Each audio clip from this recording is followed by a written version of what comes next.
എല്ലാവർക്കും നമസ്കാരം. ഇന്ന് നമ്മൾ വന്നിരിക്കുന്നത് നാടൻ രീതിയിലുള്ള ഒരു വിരുന്നിൻ്റെ കുറച്ച് റെസിപ്പികളുമായിട്ടാണ്. നമ്മുടെ വീട്ടിൽ വിരുന്നുകാർ വന്നപ്പം ഉണ്ടാക്കിയൊരു നാടൻ രീതിയിലുള്ള ഊണിൻ്റെ കുറച്ച് റെസിപ്പികളാണ് കാണിക്കുന്നത്. ഇതിൽ പച്ചക്കറിയും അതുപോലെ തന്നെ നോൺ വെജും ഉൾപ്പെടുത്തിയിരിക്കുന്നതാണ്. വളരെ ഈസിയാണ്, നല്ല ടേസ്റ്റിയാണ്. അപ്പോൾ നമ്മൾ ക്രിസ്മസ് വിരുന്ന് ഒരുക്കുമ്പോൾ നിങ്ങൾക്ക് ചെറിയൊരു ഐഡിയ കിട്ടും എന്തൊക്കെ ചെയ്യണം, തലേദിവസം എന്തൊക്കെ ചെയ്യണം എന്നുള്ളത്. അപ്പോൾ ഇത് നമ്മൾ വിരുന്നുകാർ വരുന്നതിൻ്റെ തലേദിവസമാണ് ഞാനിതൊക്കെ റെഡിയാക്കി വെച്ചത്. അപ്പോൾ ആദ്യം തന്നെ ബീഫ് ഒന്ന് എടുത്ത് വെള്ളത്തിലിട്ടു. പിന്നെ ചെയ്തത് ചെറിയ ഉള്ളി, വെളുത്തുള്ളി, ഇഞ്ചി അതൊക്കെ നന്നായിട്ടൊന്ന് തൊലി കളഞ്ഞു വെച്ചു. ആദ്യം തന്നെ നമ്മൾ ഉണ്ടാക്കാൻ പോകുന്നത് തീയലാണ്. അതിന് വേണ്ടിയിട്ട് തേങ്ങയിലേക്ക് ചെറിയ ഉള്ളിയും കറിവേപ്പിലയും, ഒരു 1/4 ടീസ്പൂൺ മഞ്ഞൾപ്പൊടിയും, 1 ടീസ്പൂൺ പെരുംജീരകം, ഇത് വലിയ ജീരകമാണ്, ഇതെല്ലാം കൂടി ഇട്ടിട്ട് നന്നായിട്ടൊന്ന് വറുത്തെടുക്കാം. നല്ല ടേസ്റ്റി ആയിട്ടുള്ളൊരു തീയലാണ്. പച്ചക്കറി വെച്ചിട്ടാണ് ഞാൻ ഇന്ന് ഉണ്ടാക്കുന്നത്. അപ്പോൾ നിങ്ങൾ ക്രിസ്മസിനൊക്കെ തയ്യാറാക്കുമ്പോൾ ചെമ്മീൻ അല്ലാന്നുണ്ടെങ്കിൽ കൊഞ്ച് വെച്ചിട്ട് ചെയ്യുകയാണെങ്കിൽ വളരെ ടേസ്റ്റി ആയിട്ടുള്ള ഒരു തീയലാണ്. അല്ലാതെ തന്നെ നല്ല ടേസ്റ്റിയാണ്. അപ്പോൾ ഈ തീയലിന് വേണ്ടിയിട്ട് ആദ്യം തന്നെ നമുക്ക് നന്നായിട്ട് വറുത്തെടുക്കണം. ഒരു ലൈറ്റ് ഗോൾഡൻ ബ്രൗൺ നിറമായി വന്നു കഴിഞ്ഞാൽ ഇതിലേക്ക് ഒരു 1/4 ടീസ്പൂൺ മുളക് പൊടി, കാശ്മീരി മുളക് പൊടിയാണ്, അതുപോലെ തന്നെ ഒരു ടീസ്പൂൺ മല്ലിപ്പൊടിയും കൂടെ ചേർത്തിട്ട് നന്നായിട്ട് വറുത്ത് എടുത്തിട്ടുണ്ട്. ഇതിനെ നന്നായിട്ട് തണുക്കാനായിട്ട് മാറ്റി വെക്കാം. നമ്മളിന്ന് തീയലുണ്ടാക്കുന്നത് ഉരുളക്കിഴങ്ങും അതുപോലെ തന്നെ വെണ്ടയ്ക്ക, മുരിങ്ങയ്ക്ക, പിന്നെ ചെറിയ ഉള്ളി ഇത്രയും കൂടി ഇട്ടിട്ടാണ്.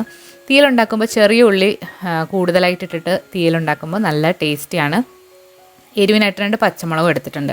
അപ്പോൾ ആദ്യം തന്നെ നമുക്ക് തീയലിന് വേണ്ടിയിട്ടുള്ള കഷ്ണങ്ങൾ കുറച്ച് വെളിച്ചെണ്ണയിൽ നന്നായിട്ടൊന്ന് വഴറ്റിയെടുക്കണം. ഇങ്ങനെ വഴറ്റിയെടുത്തിട്ട് നമ്മൾ തീയലുണ്ടാക്കുമ്പോൾ ഒരു പ്രത്യേക ടേസ്റ്റാണ്.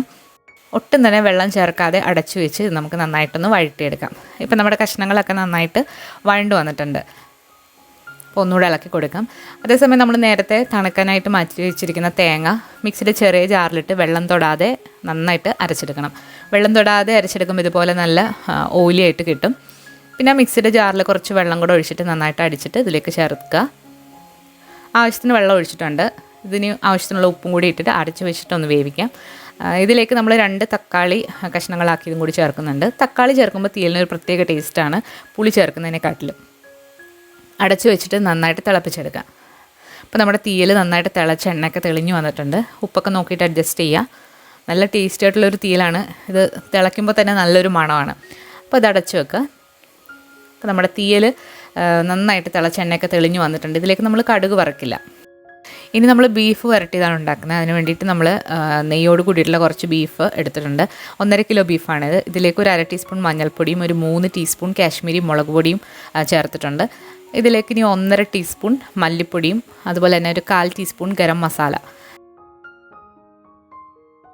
പിന്നെ ഇതിലേക്ക് നമുക്ക് കുരുമുളക് പൊടി വേണം. ബീഫൊക്കെ നമ്മൾ വരട്ടുമ്പോൾ കൂടുതൽ കുരുമുളക് ചേർക്കും.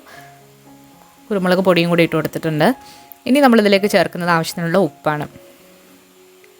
അപ്പോൾ ബീഫ് വരട്ടാനായതുകൊണ്ട് ഇതിലേക്ക് തന്നെ നമ്മൾ കുറച്ച് ചെറിയ ഉള്ളി ചേർക്കുന്നുണ്ട്. ചെറിയ ഉള്ളി 2 പിടിയോളം വേണം. ചെറിയ ഉള്ളി ചേർത്തിട്ട് ബീഫ് വരട്ടുമ്പോൾ പ്രത്യേക ടേസ്റ്റാണ്. കറിവേപ്പില, പിന്നെ ഇതിലേക്ക് നമ്മൾ ഇഞ്ചി വെളുത്തുള്ളി ചതച്ചെടുത്തിട്ടുണ്ട്. അതായത് ഒരു പീസ് ഇഞ്ചിയും 3-4 അല്ലി വെളുത്തുള്ളി, വലിയ അല്ലി വെളുത്തുള്ളിയാണ്. നാട്ടിലെ വെളുത്തുള്ളിയാണ്, ഒരു കുടം എടുത്താൽ മതി. നന്നായിട്ട് പുരട്ടി വെച്ചതിന് ശേഷം ഒരു അരമണിക്കൂർ റെസ്റ്റ് ചെയ്യുകയാണെങ്കിൽ നല്ലതാണ്. അപ്പോൾ ഇത് നമുക്കൊന്ന് വേവിച്ചെടുക്കാം. അപ്പോൾ ഞാനിവിടെ ഒരു 4-5 വിസിലത് വേവിക്കാനായിട്ട് വെച്ചിട്ടുണ്ട്. അപ്പോൾ അത് വെന്ത് വന്ന് പ്രഷറൊക്കെ പോയി കഴിഞ്ഞാൽ നമ്മൾ കുറച്ച് വെളിച്ചെണ്ണ ചൂടാക്കിയിട്ട് വീണ്ടും കുറച്ച് ഇഞ്ചി വെളുത്തുള്ളി ചതച്ചതും പച്ചമുളകും അതുപോലെ തന്നെ കറിവേപ്പിലയും കൂടി ഇട്ട് നന്നായിട്ടൊന്ന് വഴറ്റിയെടുക്കാം. നമ്മൾ ഉള്ളിയൊക്കെ ഓൾറെഡി ബീഫിൽ ചേർത്ത് വേവിച്ചിരിക്കുന്ന കാരണം പിന്നീട് കുറച്ച് ഉള്ളി ചേർത്താൽ മതി. ഒരു ചെറിയൊരു സവാള നീളത്തിലരിഞ്ഞാണ് ചേർത്തത്. നന്നായിട്ട് വഴറ്റിയെടുക്കാം. സവാള ഒന്ന് വഴണ്ട് വന്നാൽ ഈ മസാലയ്ക്ക് ആവശ്യമായിട്ടുള്ള കുറച്ച് മഞ്ഞൾപ്പൊടിയും അതുപോലെ തന്നെ 1 ടീസ്പൂൺ കാശ്മീരി മുളക് പൊടിയും കൂടെ ചേർത്തിട്ട് നന്നായിട്ടൊന്ന് വഴറ്റിയെടുക്കാം. മസാലപ്പൊടി നമുക്ക് ബീഫ് വരട്ടിയതിന് ശേഷം അവസാനം കുറച്ച് ഇട്ട് കൊടുക്കാം. ഇനി ഇതിലേക്ക് നമ്മൾ ബീഫ് വരട്ടിയതും കൂടി ചേർത്തിട്ട് നന്നായിട്ട് ഡ്രൈ ആക്കി എടുക്കാം. ബീഫ് വേവിക്കാൻ നേരം നമ്മൾ വെള്ളമൊന്നും വെച്ചിട്ടില്ല. ബീഫായാലും പോർക്കായാലും നമ്മൾ കുക്കറിൽ വേവിക്കുമ്പോൾ വെള്ളം വെക്കേണ്ട ആവശ്യമില്ല. ബീഫ് ഇതുപോലെ നന്നായിട്ട് നമ്മൾ ഡ്രൈ ആക്കി എടുത്തിട്ടുണ്ട്. ഇനി നമ്മൾ ഉണ്ടാക്കാൻ പോകുന്നത് അവിയലാണ്. അപ്പോൾ അതിന് വേണ്ടിയിട്ട് 1 ടീസ്പൂൺ വെളിച്ചെണ്ണ ഒന്ന് ചൂടായി വന്നു കഴിഞ്ഞാൽ ഇതിലേക്ക് കഷ്ണങ്ങൾ ഇട്ട് കൊടുത്തിട്ട് നന്നായിട്ടൊന്ന് വേവിച്ചെടുക്കാം. അപ്പോൾ നമ്മളിവിടെ ഒരു തുള്ളി വെള്ളം പോലും ചേർക്കാതെയാണ് അവിയൽ തയ്യാറാക്കുന്നത്. ഇങ്ങനെ അവിയൽ ഉണ്ടാക്കുമ്പോൾ ഭയങ്കര ടേസ്റ്റാണ്. അപ്പോൾ അവിയലിനുള്ള കഷ്ണങ്ങളൊക്കെ നമ്മൾ എടുത്തിട്ടുണ്ട്. പടവലങ്ങ, അതുപോലെ തന്നെ ചേമ്പാണ് എടുത്തിരിക്കുന്നത്. ചേനയ്ക്ക് പകരം ചേമ്പ്, ക്യാരറ്റ്, മുരിങ്ങയ്ക്ക, വഴുതനങ്ങ, കിഴങ്ങ്, ഇവിടെ കിട്ടുന്ന ഐറ്റംസൊക്കെ വെച്ചിട്ടാണ് ഞാൻ അവിയലിപ്പോൾ ഉണ്ടാക്കുന്നത്. ഇതിലേക്ക് ഒരു 1/4 ടീസ്പൂൺ മഞ്ഞൾപ്പൊടിയും അതുപോലെ തന്നെ ഒരു നുള്ള് മുളക് പൊടിയും കൂടെ ചേർക്കുന്നുണ്ട്. മുളക് പൊടി ചേർക്കുമ്പോൾ പ്രത്യേകം ശ്രദ്ധിക്കുക, ഒരുപാട് കൂടരുത്, വളരെ കുറച്ച് മാത്രം ചേർക്കുക, നല്ലൊരു കളർ കിട്ടാൻ വേണ്ടിയിട്ടാണ്. ഇനി ആവശ്യത്തിനുള്ള ഉപ്പും കൂടി ചേർത്തിട്ട് നമുക്കിത് നന്നായിട്ടൊന്ന് ഇളക്കിയിട്ട് അടച്ചു വെച്ച് വേവിച്ചെടുക്കാം. അപ്പോൾ ഇവിടെ ഇന്ത്യൻ പച്ചക്കറികളൊക്കെ ഓൺലൈനായിട്ടും വാങ്ങിക്കും, അതുപോലെ നേരിട്ടും പോയി വാങ്ങിക്കാം. അപ്പം ഇന്ത്യൻ ഗ്രോസറി ഷോപ്പിങ്ങിന് പോയപ്പോൾ ഉള്ളൊരു വ്ളോഗ് നമ്മൾ എടുത്തിട്ടുണ്ട്. അപ്പോൾ അത് ഇന്ന് തന്നെ നമ്മൾ അപ്ലോഡ് ചെയ്യുന്നതാണ്.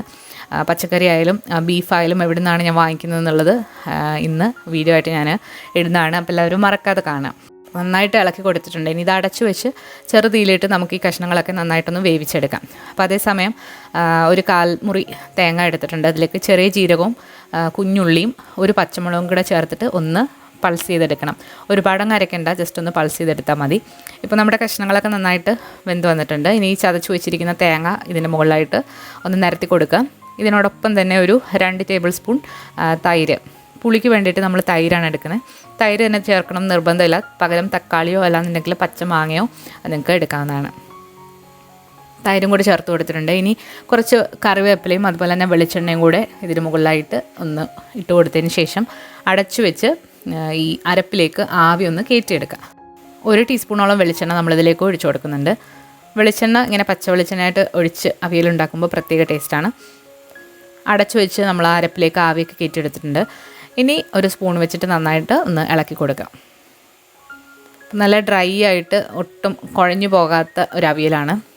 അത്യാവശ്യം കുഴഞ്ഞു ഇരിക്കും, എന്നാൽ നല്ല ടേസ്റ്റിയാണ്. നമ്മളിതിൽ ഒരു തുള്ളി വെള്ളം പോലും ചേർക്കാതെയാണ് ഉണ്ടാക്കിയിരിക്കുന്നത്. നമ്മുടെ ഓണത്തിനുണ്ടാക്കിയ അവിയലിൻ്റെ റെസിപ്പിയാണിത്. അപ്പോൾ ഒരുപാട് പേര് ട്രൈ ചെയ്ത് നോക്കിയിട്ട് നല്ല ഫീഡ്ബാക്ക് തന്നൊരു റെസിപ്പിയാണ്. വിശദമായിട്ട് കാണാൻ താല്പര്യമുള്ളവർ നമ്മുടെ അവിയലിൻ്റെ വീഡിയോ നോക്കുക. അവസാനം കുറച്ച് കറിവേപ്പിലയും കൂടി ഇതിൻ്റെ മുകളിലായിട്ട് വിതറിയിട്ട് അടച്ചു വെച്ച് കുറച്ച് നേരം നമുക്ക് വെയിറ്റ് ചെയ്യാം. ഇനി നമ്മളൊരു തോരനാണ് ഉണ്ടാക്കുന്നത്. അപ്പോൾ വാഴപ്പിണ്ടി വെച്ചിട്ടാണ് നമ്മളിന്ന് തോരൻ ഉണ്ടാക്കുന്നത്. അപ്പോൾ അതിന് വേണ്ടിയിട്ട് വാഴപ്പിണ്ടി വട്ടത്തിലരിഞ്ഞ് ഉപ്പുവെള്ളത്തിൽ ഇട്ട് വെച്ചിട്ടുണ്ട്. അപ്പോൾ അത് ചെറുതായിട്ടൊന്ന് അരിഞ്ഞെടുക്കുക. വാഴപ്പിണ്ടി ചെറുപയർ തോരൻ ഉണ്ടാക്കണം എന്നായിരുന്നു എൻ്റെ പ്ലാൻ. പക്ഷേ ചെറുപയർ പുഴുങ്ങാനായിട്ടുള്ള സമയം കിട്ടിയില്ല. വെളിച്ചെണ്ണ ചൂടാവുന്നപ്പോഴത്തേക്ക് കടുകും അതുപോലെ തന്നെ ഉഴുന്ന് പരിപ്പും കൂടിയിട്ട് നന്നായിട്ടൊന്ന് മൂപ്പിച്ചെടുക്കാം. അതിനുശേഷം ഇതിലേക്ക് ചെറിയ ഉള്ളിയും വറ്റൽ മുളകും കറിവേപ്പിലയും കൂടി ഇട്ടിട്ട് നന്നായിട്ടൊന്ന് മൂപ്പിക്കാം. വാഴപ്പിണ്ടി ചെറുപയർ തോരൻ്റെ റെസിപ്പി നമ്മളിതിന് മുൻപ് അപ്ലോഡ് ചെയ്തിട്ടുണ്ട്. കണ്ടു നോക്കിയിട്ടില്ലാത്തവരൊന്ന് കണ്ടു നോക്കണം. കറിവേപ്പിലയും വറ്റൽ മുളകും കൂടി ഇട്ട് കൊടുത്തിട്ടുണ്ട്. ഇതിലേക്ക് അരിഞ്ഞു വെച്ചിരിക്കുന്ന വാഴപ്പിണ്ടി ചേർത്തിട്ട് കുറച്ച് ഉപ്പും കൂടി ഇട്ടിട്ട് അടച്ചു വെച്ചിട്ടൊന്ന് വേവിക്കാം. നമ്മൾ കുറച്ച് ഉപ്പ് വെള്ളത്തിലാണ് വാഴപ്പിണ്ടി നമ്മൾ ഇട്ട് വെച്ചിരിക്കുന്നത്. അതുകൊണ്ട് ഉപ്പ് നോക്കിയിട്ട് മാത്രം ചേർത്താൽ മതി. കുറച്ച് ഉപ്പും കൂടി ചേർത്തിട്ട് ഇത് അടച്ചു വെച്ച് നമുക്ക് വേവിക്കാം. നമ്മളിന്ന് ചെറുപയറിന് പകരം ഈ തോരനിൽ ചേർക്കുന്നത് കടലയാണ്. അപ്പോൾ കടല പാക്കറ്റിൽ നമുക്ക് പുഴുങ്ങിയത് വാങ്ങിക്കാനായിട്ട് കിട്ടും. അപ്പോൾ അതാണ് ഞാനിതിൽ ചേർത്തിരിക്കുന്നത്.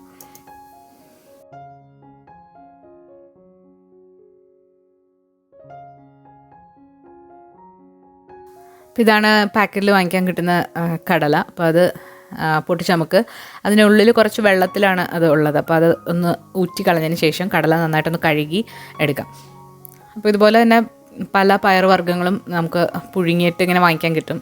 ഞാൻ എപ്പോഴും അങ്ങനെ എടുക്കാറില്ല. അത്യാവശ്യ സന്ദർഭങ്ങളിൽ എടുക്കാൻ വേണ്ടിയിട്ട് നമ്മൾ കുറച്ച് വാങ്ങിച്ച് വെക്കാറുണ്ട്. കറികളൊന്നും ഇല്ലാത്ത സമയത്ത് നമുക്ക് ഇതെടുത്ത് പയറൊക്കെ എടുത്തിട്ട് മെഴുക്കുവരട്ടിയൊക്കെ ഉണ്ടാക്കാറുണ്ട്. അപ്പോൾ കടല നന്നായിട്ട് ഇപ്പോൾ ഒന്ന് കഴുകിയെടുത്തിട്ടുണ്ട്. അപ്പോൾ ഇനി വാഴപ്പിണ്ടി ഒരു പകുതി വേവായി വന്നിട്ടുണ്ട്. അതിലേക്ക് നമുക്ക് ഈ കടലയും നമ്മൾ അരപ്പും കൂടെ ചേർത്തിട്ട് നന്നായിട്ടൊന്ന് വേവിച്ചെടുക്കാം.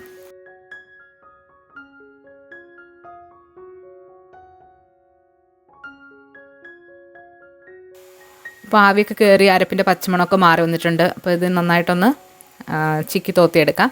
അപ്പോൾ തോരനും ഇവിടെ റെഡി ആയിട്ടുണ്ട്.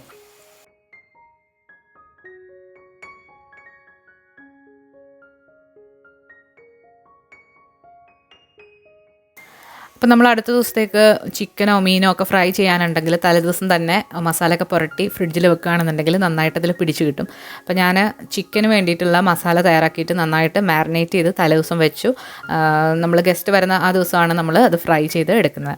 അപ്പോൾ നമ്മളൊരു മിക്സിയുടെ ജാറിലേക്ക് കുറച്ച് ചെറിയ ഉള്ളി, ഇഞ്ചി, വെളുത്തുള്ളി, ഒരു 10-12 വറ്റൽ മുളക്, അതുപോലെ തന്നെ 1/4 ടീസ്പൂൺ മഞ്ഞൾപ്പൊടി, 1/2 ടീസ്പൂൺ മല്ലിപ്പൊടി, ഒരു 1/4 ടീസ്പൂൺ മസാലപ്പൊടി, പിന്നെ കുറച്ച് പെരുംജീരകം 1 ടീസ്പൂണും ചേർത്ത് കൊടുത്തിട്ടുണ്ട്. കുറച്ച് നാരങ്ങ നീര്, ഒരു 3 ടീസ്പൂണോളം നാരങ്ങ നീരും അതുപോലെ തന്നെ 1 ടേബിൾ സ്പൂൺ വെള്ളവും കൂടെ ഒഴിച്ചിട്ട് ആവശ്യത്തിനുള്ള ഉപ്പും കൂടെ ചേർത്ത് നന്നായിട്ടൊന്ന് അരച്ചെടുക്കണം.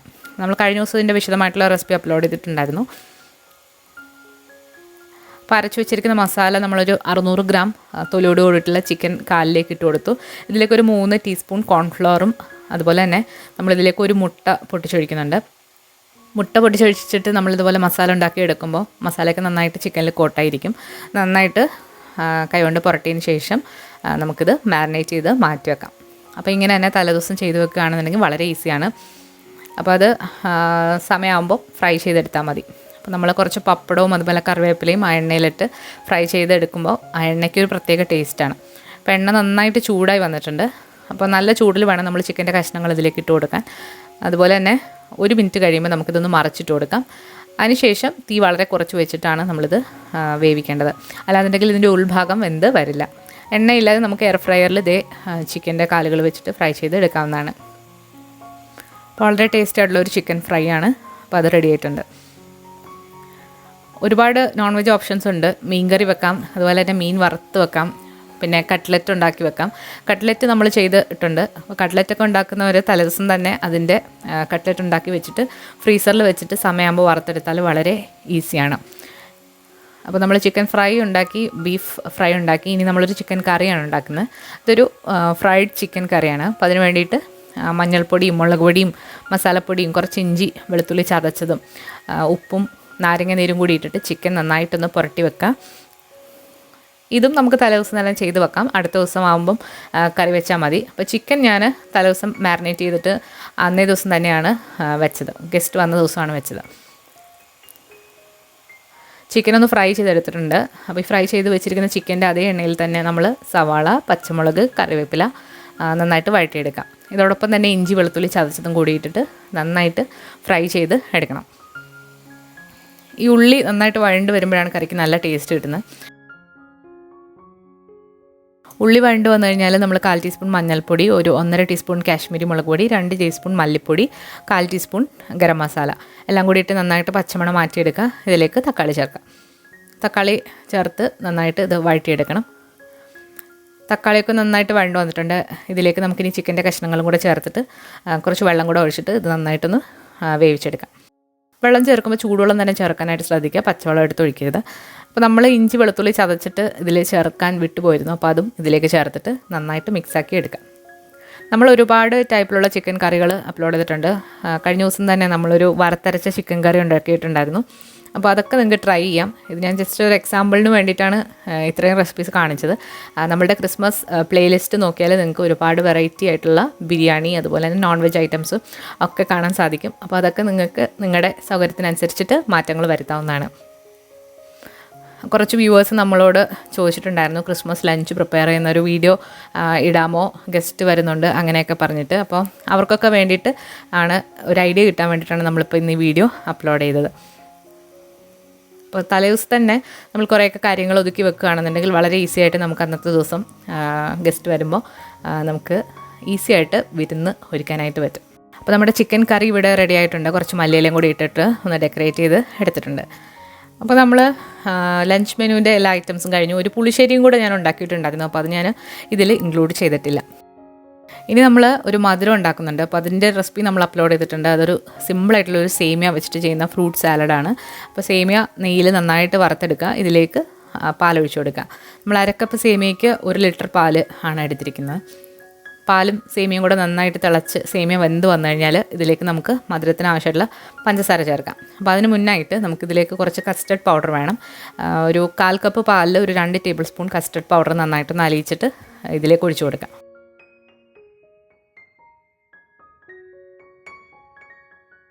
സാധാരണ നമ്മൾ ഫ്രൂട്ട് കസ്റ്റർഡൊക്കെ ചെയ്യുന്ന പോലെ തന്നെയാണ്, പകരം അതിൽ കുറച്ച് സേമിയയും കൂടി ഇടുമ്പോൾ ഒന്നുകൂടെ ഒന്ന് സ്പെഷ്യലാകും. ഇതിലേക്ക് നമ്മൾ മധുരത്തിന് ആവശ്യമുള്ള പഞ്ചസാര ഇട്ടിട്ട് നന്നായിട്ട് ഇളക്കുക. സേമിയ നന്നായിട്ട് വെന്തതിന് ശേഷം മാത്രം പഞ്ചസാര ഇടുക, അല്ലെന്നുണ്ടെങ്കിൽ സേമിയ വെന്ത് കിട്ടില്ല. ഇതിലേക്ക് നമ്മൾ കലക്കി വെച്ചിരിക്കുന്ന കസ്റ്റർഡ് പൗഡറും കൂടി ചേർത്തിട്ട് നന്നായിട്ട് കുറുക്കിയെടുക്കുക. കസ്റ്റർഡ് പൗഡർ ചേർക്കുമ്പോൾ നന്നായിട്ട് കുറുകി വരും. ഇതിലേക്ക് ഒരു 2 ടീസ്പൂൺ മിൽക്ക് മെയ്ഡും കൂടി നമ്മൾ ചേർത്ത് കൊടുക്കുന്നുണ്ട്. അപ്പോൾ നമ്മുടെ സേമിയ കസ്റ്റാർഡ് ഇവിടെ റെഡി ആയിട്ടുണ്ട്. അപ്പോൾ ഇനി ഇത് തണുക്കാനായിട്ട് ഒരു പാത്രത്തിലേക്ക് ഒഴിച്ചു വെക്കാം. അപ്പോൾ ഇതിനി ഫ്രിഡ്ജിൽ വെച്ചിട്ട് നന്നായിട്ട് തണുപ്പിച്ചെടുക്കുക. അപ്പോൾ ഇതിലേക്ക് വേണ്ടിയിട്ട് കുറച്ച് ഫ്രഷ് ആയിട്ടുള്ള ഫ്രൂട്ട്സ് എടുത്തിട്ടുണ്ട്. അതായത് മുന്തിരി, ആപ്പിൾ, പഴം, ചെറി, മാങ്ങ ഉണ്ടെങ്കിൽ മാങ്ങ എടുക്കാം. അപ്പോൾ അതൊക്കെ നിങ്ങളുടെ ഇഷ്ടമാണ്. നമ്മുടെ സേമിയ കസ്റ്റർഡ് ഇവിടെ റെഡി ആയിട്ടുണ്ട്. നമുക്കിനി ഇതെങ്ങനെയാണ് സെറ്റ് ആകുന്നത് നോക്കാം.